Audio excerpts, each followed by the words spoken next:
just as introduction, which we can discuss. We mentioned Reb Shimon. Reb Shimon is Dorish Taimei L'Krov. The Reb Shimon, although the Torah says something, doesn't offer the reason. But Reb Shimon, he tries to understand the rationale of the pasuk, and based on his understanding of the rationale, that will determine the application of the halacha. What's the example of this? The Mishnah tells us, Almana, you have a widow, ben she aniya, ben she ashiro. Whether she's poor, whether she's wealthy, ein mashkenoso. One doesn't take collateral from her. We'll see in a moment. What's the reason? Because when you take collateral from the person, what happens if she needs the collateral? She's a poor person, and you have to bring her to her house. Toner Rabbanan, Almona ben she aniya, ben she ashiro, ein mashkenoso. Div Reb Yehuda. Reb Yehuda says that a widow, whether she's poor or wealthy, one's not permitted to take collateral from her. Because the Torah tells us, if you take collateral at the time of the loan, even if the borrower is in need of the collateral, you don't return the collateral to the borrower. The lender does not return the collateral to the borrower. But if it's past due and the court comes to the borrower and says, we have to secure the loan because it's past due, so then you have a right to take collateral. The court takes collateral. But what about if she's a widow? So Reb Yehuda says, whether she's poor or wealthy, one doesn't take collateral from a widow. Widow not.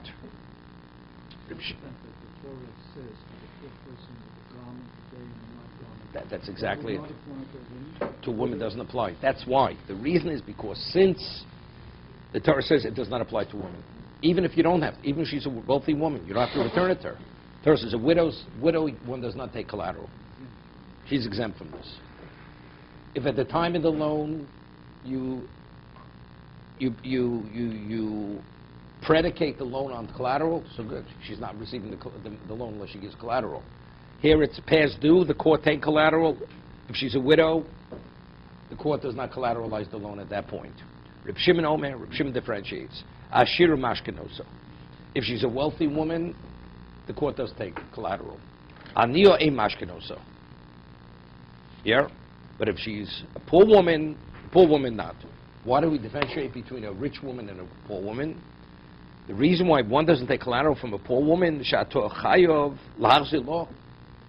because one has an obligation to return the collateral if she's in need of it. When she's in need of it,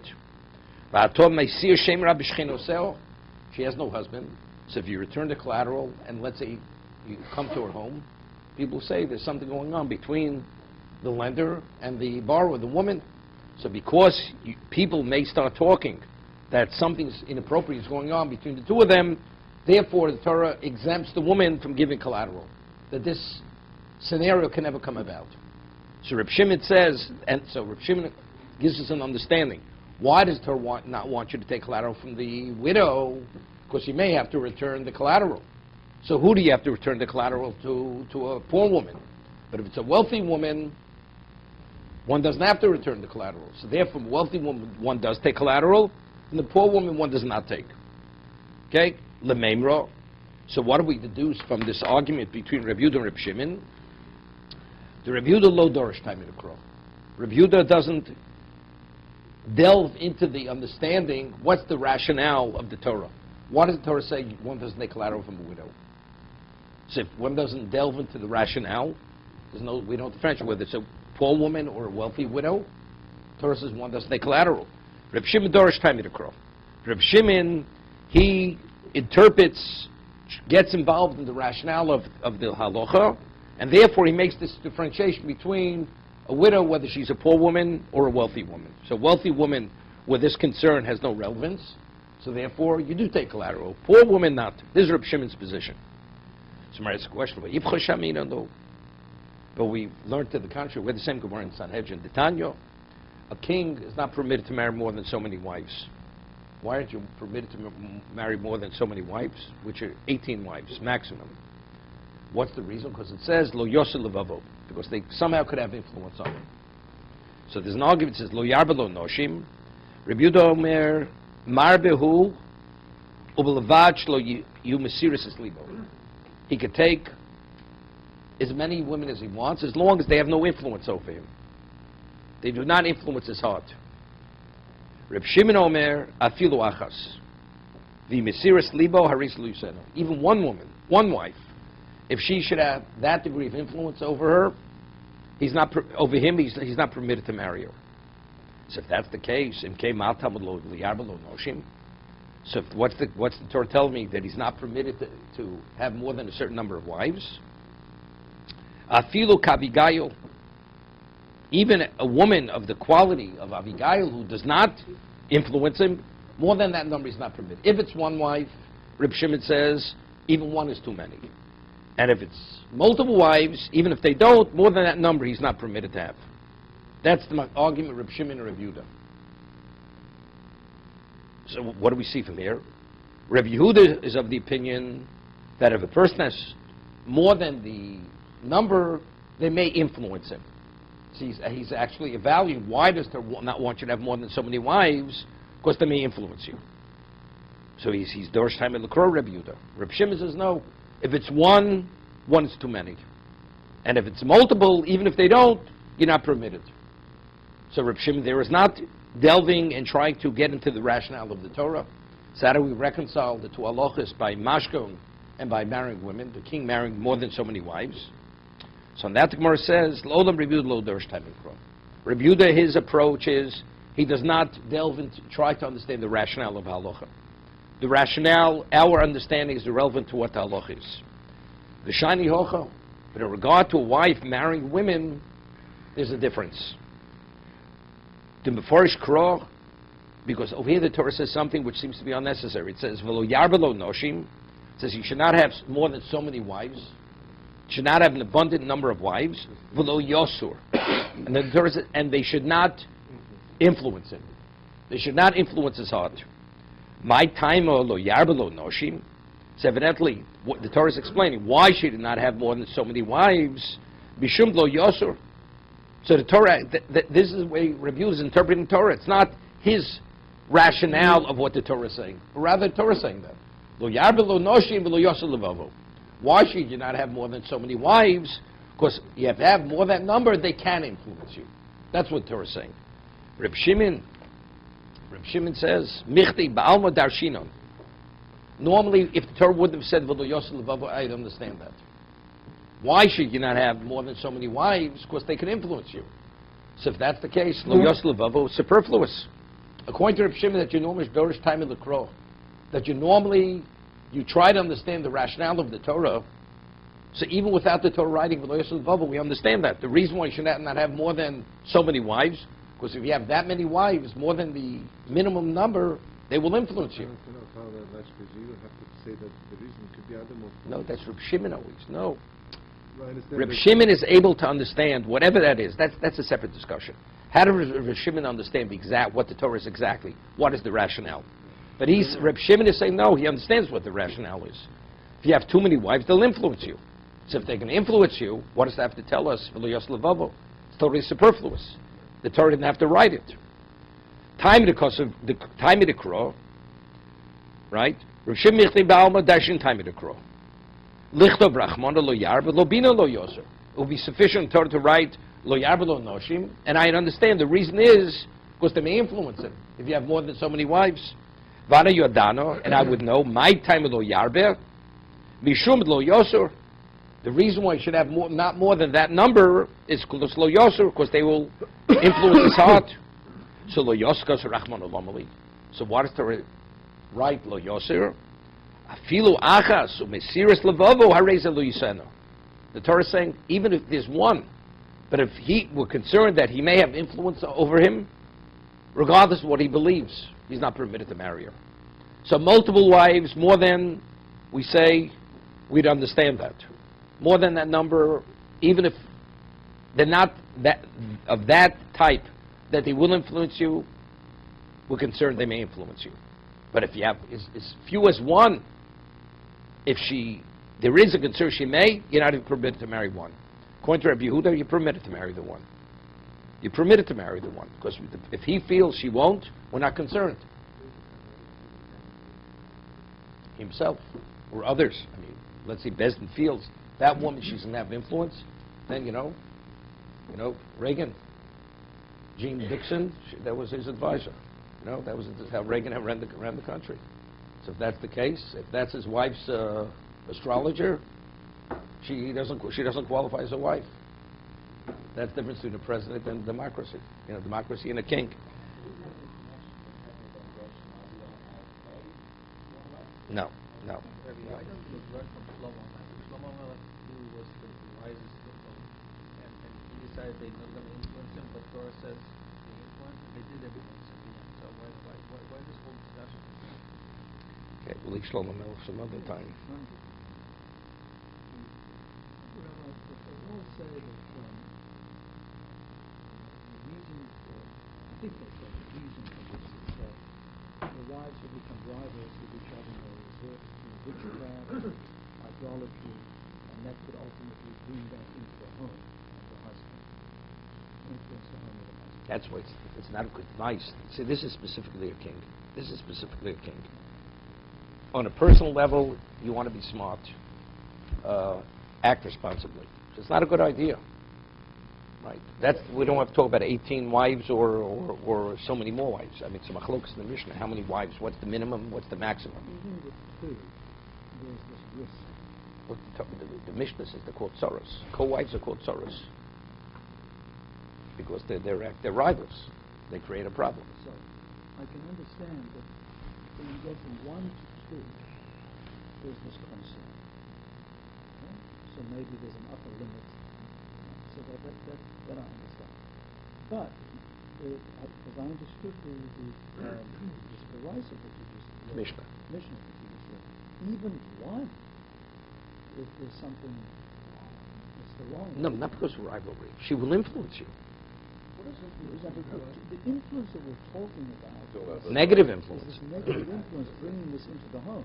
No, not the home. No, the king. A king has to be impartial. He has to live at a certain standard of spirituality. If she's going to influence his decision, Even if wife number 1, any wife, he has no other wife other than one wife. No. This is the first. No, that's not called influence. What does influence mean? Influence means that we're talking about a negative influence. If she only maintains what he wants, which is the right direction, it's positive. Of course it means a negative influence. She has other ideas. So if he's oblivious to it, she has no effect. Okay, it's not a problem. So the king is a bachelor, and his advisor saying, don't go for this woman. We think that she's a bad influence. He's not permitted to marry her, according to Reb Shimon. It's not permitted to marry her. He says, well, she will not influence me, but she will. She has that ability. It's not permitted to marry her. It does make a difference. According to Reb Shimon, he'd have to divorce her. He's not qualified to be king. Right? Because he has to maintain a standard of impartiality. If she will influence it, it's a problem. Yep, rule like Reb Yehuda. Okay, let's get back to the Gemara now. So Reb Shimon is Dorish Time and Kroll. Although the Torah does not say anything specifically, if the Torah would have said he could only marry so many women, we'd already know that the reason why he's not permitted to marry more than that number is because they will influence him. As a result of that, lo yarba lo noshim was superfluous. That's Reb Shimon's approach to the Torah. Rafuna bar Chinim Rav Sheshes. Rafuna bar China posed the question to Rav Sheshes. Hamoche bayis bot yerichoma. Okay, we discussed this a little bit on Friday. The Torah says that a person owns a home in a bot yerichoma, in a walled city where the city was walled from the time of Yeshua ben Nun. So the Torah tells us that if you sell a house, and this house is speaking about a house that originally was part of your family inheritance, which means when land was divided, it's what they call like the equivalent of an heirloom, family heirloom, and you sell that house, the Torah tells us that within the first year you have a right to buy it back, to redeem the house from the buyer. A year passes, the seller loses the house forever. When Yovel comes, that house will never return. Will never return. So now the question is, the man, and the Torah says, has a right to redeem it. What does redeem mean? It means for purchase price. What happens if he doesn't have sufficient money to repurchase it? He has 50% of the money. Does he have the right to redeem it and force the seller, the buyer, to relinquish 50% of what he purchased? Or do we say it's all or nothing? That's the question. That's the question he posed. Could he redeem it partially? Although chatzon means 50%. Could he redeem it partially or not? Do we say gulosu mistei achuza gomer? Now, a person has a field. It's not a house in a walled city, but also it's part of an inheritance from the time that the land was divided. He sells the field. So the Torah says that after 2 years, the seller is able to rebuy, to redeem the field from the buyer. The buyer is permitted to keep the field for 2 years, but after 2 years, after he has 2 years worth of crops from the field, then he has a right to repurchase the field. And of course, based on the amount of years to Yovel, that will determine its value, right? Because initially, how do you determine sale price? A field cannot be sold forever. Maximum can only be sold for 49 years. So the valuation was based on 49 years. So if he has 2 years, the buyer has 2 years where he doesn't have to relinquish his ownership. So that means you have 47 years left on it. So whatever the balance is, if the seller comes and he wants to repurchase it, the buyer has to relinquish it to the seller. Okay, that's the halacha. Wait 1 second. What happens if the seller doesn't have sufficient money? He comes in the 49th year, in the 47th year, and he says, I only have 50% of the money, I want to repurchase it. So I'll repurchase 50% of what I sold you. The Torah says we cannot. You cannot force the buyer to relinquish anything. Because the Torah says when you redeem the land, it says kidei guloso.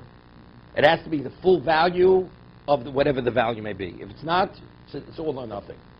That's by stei achuza. So our question is, the Torah says that the person who sells the house in the walled city, he also has a right to redeem it. But the Torah does not use the word kidei, the equivalent of the full value. So the question is, do I learn the house in the walled city from the field? Or do I say, just as there you have to have full value, full purchase price? Or do we say even partial or not? That's the question. Do I learn one from the other? What's the question? Gulosu mistei achuza gomer. Do I learn gulosu, as it says gulosu, regarding to the stei achuza, the field, which is the inheritance, the heirloom, and it says gulosu regard to the house in the walled city. Mas stei achuza ein nigelis lechatzoin, afod hainami ein nigal lechatzoin. Or maybe I say heched de goli, where the Torah reveals that it has to be the full amount. It's limited to that. Heched lo goli. Where the Torah does not say that word, we don't. So over here, if you take a look at top Tosas here, when Mar says guloso, it's not a gzera shava. It would be a gzera shava. So gzera shava, 2 words were given to identify one with the other. So of course you learn one from the other. So what's even the consideration? It's not asking, is it a gzera shava? It's not a gzera shava. So Rabbeinu Tam says, Ni Rabbeinu Tam lav gzera shava gemuri. The Gemara doesn't mean to say it's a gzera shava, because it would be a gzera shava. It's not a consideration. Elugiloi milsa ba'almahu. It only means that one reveals on the other. Just as when the Torah said, our question is when it says kidei guloso, kidei is only to reveal what the mean guloso means. Just as by stei achuza guloso means the full value. Identically, whenever the Torah says the word guloso, its redemption, it means full value, because it uses the same term, guloso, to redeem its redemption. So the question is that the meaning of its redemption? Well, no. Where it says kidei, that's when its redemption means its full value. But if it doesn't it doesn't apply the word kidei, it doesn't mean its full value, even partial value. Why isn't it zero? Same word. throughout Shas, Rashi always says, Gzera Shova is haloch Sinai. So many words were given to compare one to the other. And it's what? It's Rebbe le Talmud. It's passed down from a Rebbe to a student, from Sinai. So here, there's no Masorah here. It's not the Torah. These words were given to identify one with the other. That's Gzera Shova. What?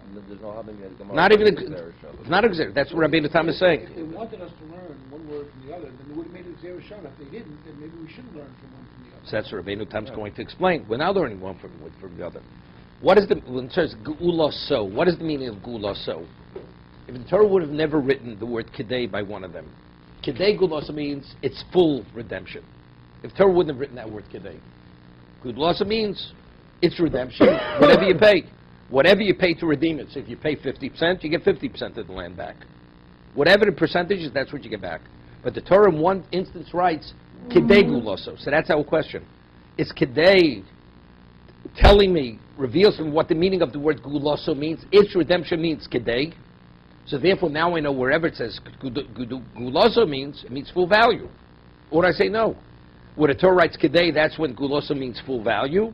But if the Torah omitted the word Kedei, Guloso only means whatever you choose to redeem. We have other instances that uses Kidei Guloso? We had the same question by Eved Ivri, right? When you want to redeem an Eved Ivri from a non-Jewish master, right? And you don't have the full value, right? Do we see, is partial redemption considered redemption? Or even by a Jewish master? What does it say there? It says good law, it doesn't say Kedei either. So the end of the Gemara says, Yesh Gul L'Chatzoin. The end of the Gemara did say, the Gemara said him Timsalob, and Niga L'Chatzoin. But the Gemara also asked the same question. Just as over there, Kedei means, so maybe you'll differentiate between a human being and redeeming property, fixed property. A house versus a field. As over there, Gidul also means Kedei in regard to a field. When you want to redeem the house in the walled city, it also means its full value.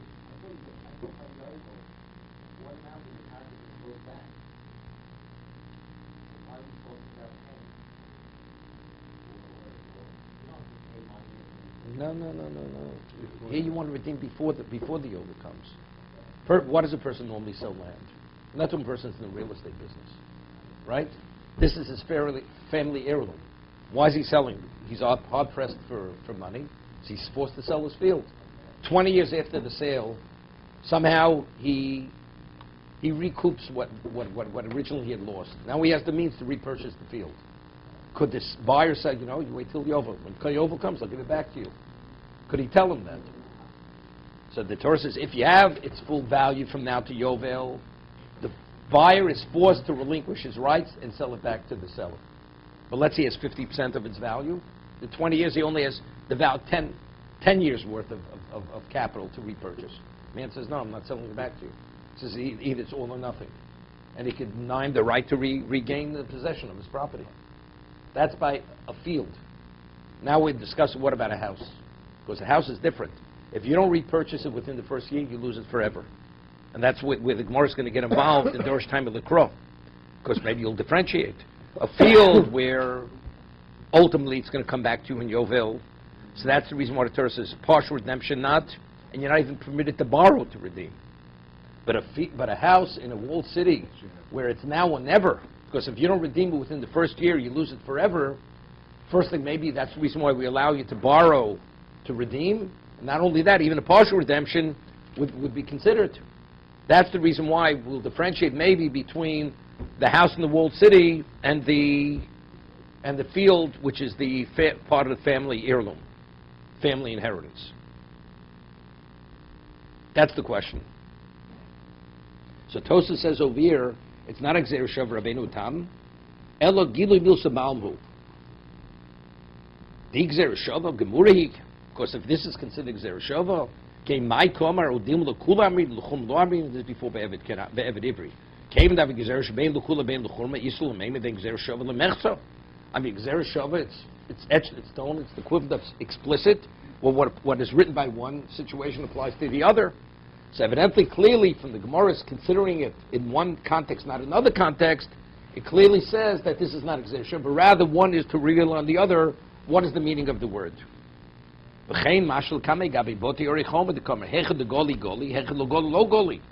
Even though the Torah doesn't write the word kedei, but the words were meant to pair together. Whatever applies in one situation applies to the other.